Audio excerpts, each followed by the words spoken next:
राम राम, जय हिंद। जिनके भी पेट में दर्द होता है एक साइड में रनिंग करने में, उनके ऊपर बात करेंगे आज हम। बाकी के लिए व्हाट्सअप कर सकते हो जिसको भी ट्रेनिंग चाहिए, ठीक है। आज हम यहाँ पे बात कर रहे हैं यार कि जिनके भी साइड में अगर पेन होता है, दौड़ते दौड़ते कभी कभी हो जाता है, साइड में पेन होता है। तो कुछ वीडियो हमने देखे थे, उन्होंने ये बता दिया कि उस जहाँ पे पेन हो रहा है उसको एक तरफ ऐसे हाथ रख के दौड़ने लगो, सही हो जाता है। वो कुछ सही नहीं हो जाता है। वो बात ये होती है मसल थोड़ी रिलैक्स हो जाती है, बस वो पेन कभी जाता नहीं है। ये फालतू की चीज़ें हैं। जब तक इसकी पीछे साइंस नहीं समझोगे नहीं समझ में आएगा, और तुम्हें साइंस समझने की जरूरत नहीं, क्योंकि तुम इस चैनल पे आए हो, हम सब कुछ समझाएंगे, ठीक है।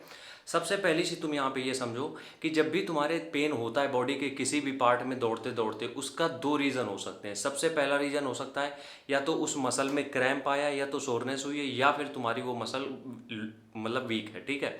दो ही चीज़ें होती हैं। अब दोनों का सोल्यूशन हम बताते रहें बस, और तुम्हें ज़्यादा ध्यान देने की जरूरत नहीं है। सबसे पहला काम क्या करना है, हमने बहुत सारे वीडियोस में बताया भी है कि रनिंग के पहले 1 लीटर पानी जरूर पी लिया करो, लगभग 1.5 घंटे पहले, और वो यूरिन के थ्रू चला जाता है तब तक। लेकिन इससे होता ही है, पानी जब बॉडी में रहता है तो मसल अच्छी तरीके से कॉन्ट्रैक्ट कर पाती हैं, जिससे कि मसल जो क्रैम्प्स आते हैं वो नहीं होते। और पेट के आसपास भी मसल ही है, ठीक है। ये चर्बी के अंदर जो है वो मसल ही है, ठीक है। तो एक चीज़ ये समझनी पड़ेगी तुम्हें कि अगर यहाँ पे क्रैम्प्स आ रहे हैं, इसका मतलब यहाँ पे क्या है, तुम्हारे इलेक्ट्रोलाइट्स खत्म हो चुके हैं या कम हो गए, तो मसल में कॉन्ट्रैक्शन नहीं हो पा रहा है, ठीक है, या फिर घिस रहे हैं आपस में।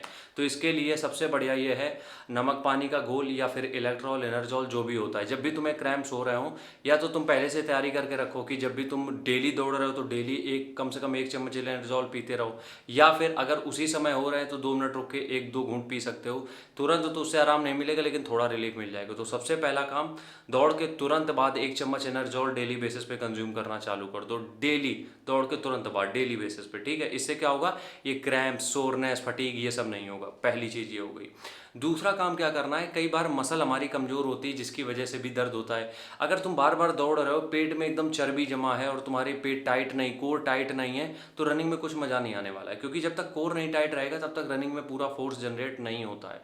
तो क्या करोगे तुम, हफ्ते में 3 दिन कम से कम पेट की एक्सरसाइज करोगे। 3 दिन कोई भी एक्सरसाइज पेट की कर सकते हो। मेरे चैनल पे बहुत कम से कम 10 से 15 वीडियो हैं जिसमें हमने एप्स वर्कआउट के बारे में बताया, वो फॉलो कर सकते हो जाके।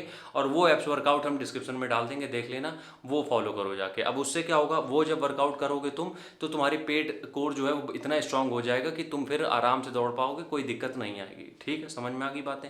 चलो आगे बढ़ते हैं। अब क्या करना है, आखिरी काम तुम्हें क्या करना है, जब भी तुम्हारी रनिंग खत्म होती है तो कम से कम 30 सेकंड का, 60 सेकंड का, या 2 मिनट का प्लैंक के 3 सेट जरूर किया करो।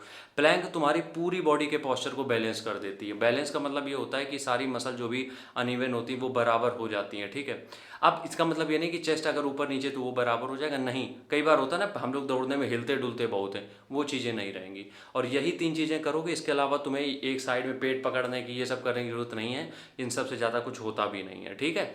और आखिरी अगर हम कहें तो उस समय के लिए प्रो टिप ये है कि जब भी तुम्हारी तुरंत सांस फूले, मतलब सॉरी, पेट में दर्द हो, तो उस समय तुम ब्रीद इन करो, ब्रीद आउट करो पूरा, मतलब सांस पूरी तरीके से अंदर लो, पूरी छोड़ दो। इससे बहुत रिलीफ मिलेगा, यकीन मानो, ठीक है।